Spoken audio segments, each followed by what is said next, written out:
Un tiempo para fortalecerte y crecer en el conocimiento de Dios a través de su palabra. Esto es Reto 365. La Biblia en un año.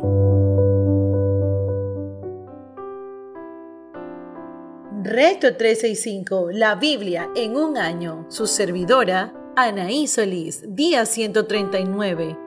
Libro Segunda de Samuel, Antiguo Testamento, capítulo 1. Noticia de la muerte de Saúl. Después de la muerte de Saúl, David se detuvo 2 días en Siclag, luego de haber derrotado a los amalecitas. Al tercer día llegó a Siclag un hombre que venía del campamento de Saúl en señal de duelo. Se presentó ante David con la ropa rasgada y la cabeza cubierta de ceniza, y se postró rostro en tierra. ¿De dónde vienes?, le preguntó David.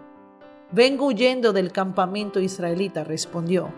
¿Pero qué ha pasado?, exclamó David. Cuéntamelo todo.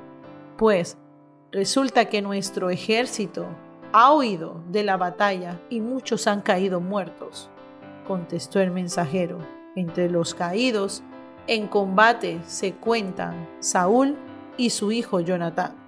¿Y cómo sabes tú que Saúl y su hijo Jonatán han muerto?, le preguntó David al criado que le había traído la noticia. Por casualidad me encontraba yo en el monte Gilboa.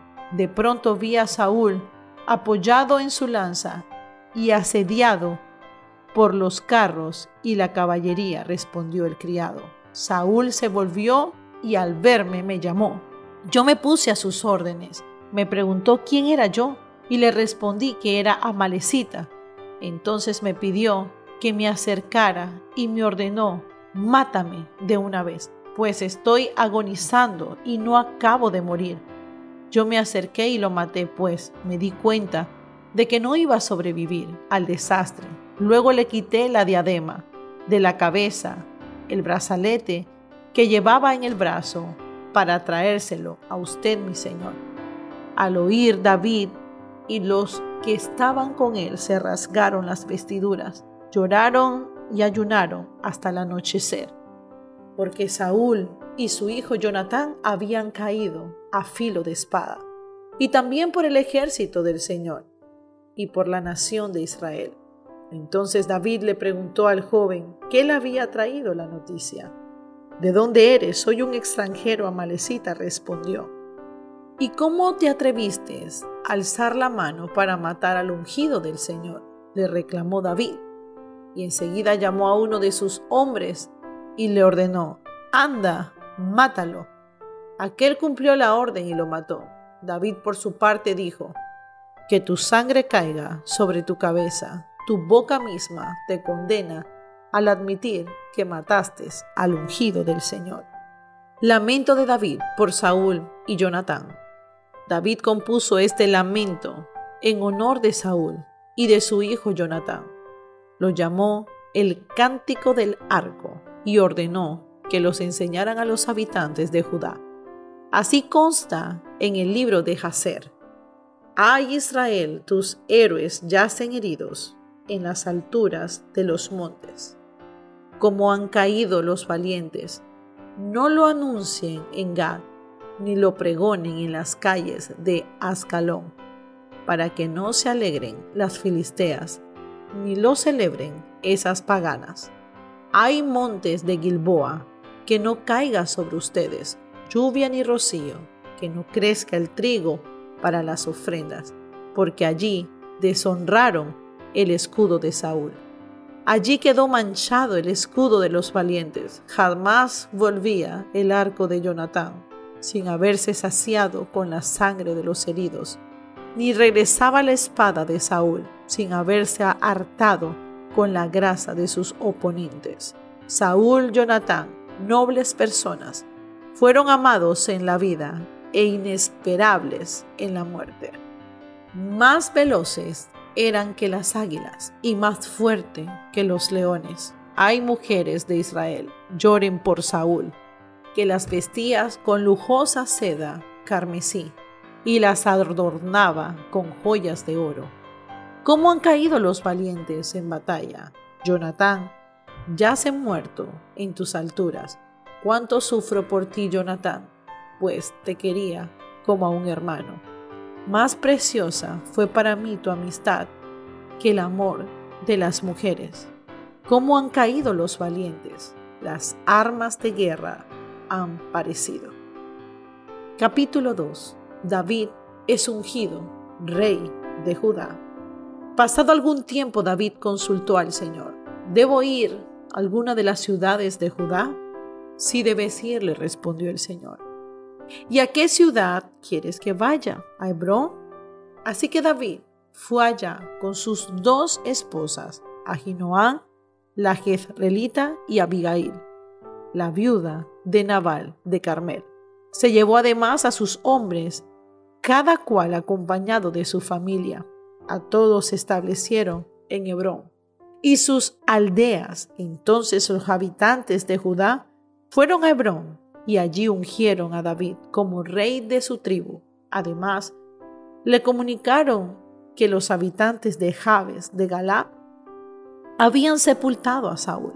Entonces David envió a los Jabes el siguiente mensaje: que el Señor los bendiga por haberles sido fieles a su Señor Saúl y por darles sepultura. Y ahora que el Señor les muestra a ustedes su amor y fidelidad, aunque yo también quiero recompensarlos por esto que han hecho.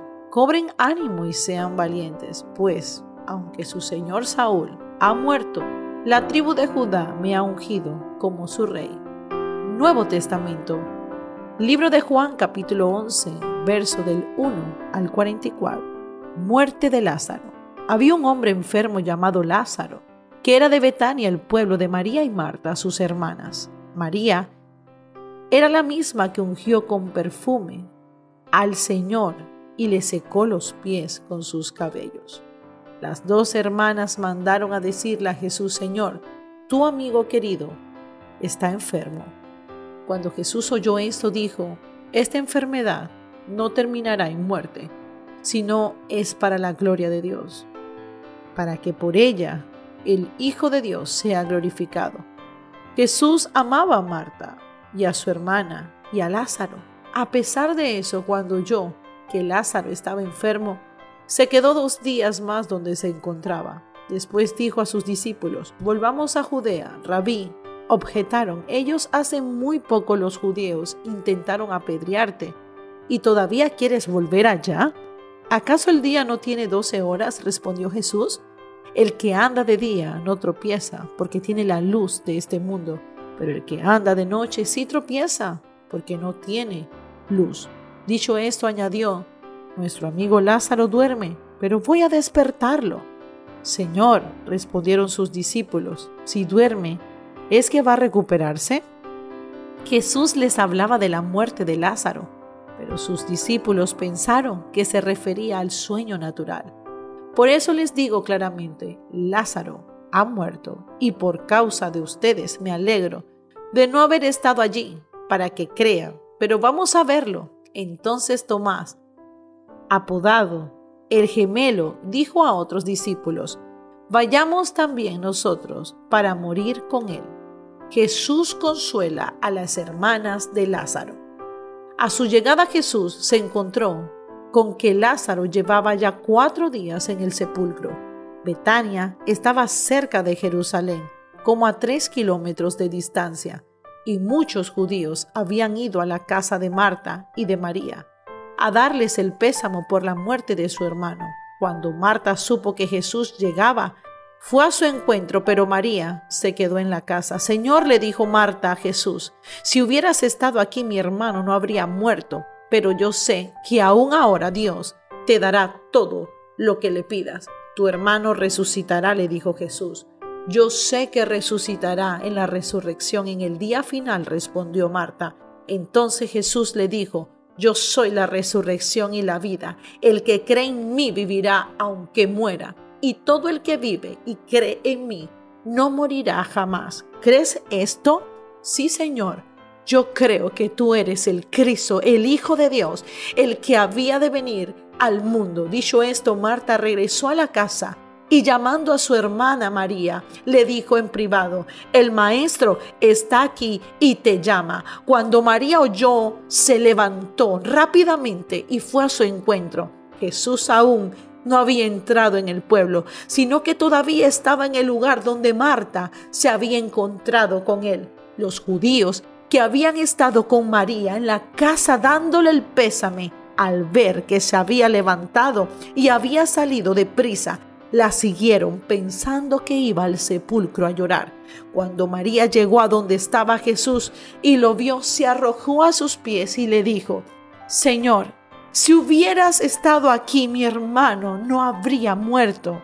Al ver llorar a María y los judíos que le habían acompañado, Jesús se turbó y se conmovió profundamente. ¿Dónde lo han puesto?, preguntó. Ven a verlo, Señor, le respondieron. Jesús lloró. Miren cuánto lo quería, dijeron los judíos. Pero algunos de ellos comentaban: este que le abrió los ojos al ciego no podría haber impedido que Lázaro muriera. Jesús resucita a Lázaro, verso 38.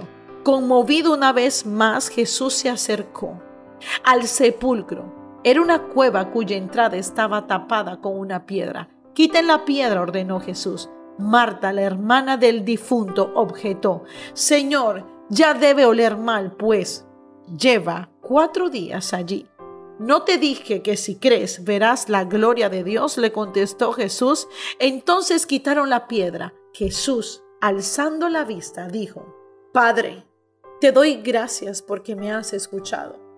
Ya sabía yo que siempre me escuchas, pero le dije por la gente que está aquí presente, que me crean que tú me enviaste. Dicho esto, gritó con todas sus fuerzas: Lázaro, sal fuera. El muerto salió con vendas en las manos, en los pies y el rostro cubierto con un sudario.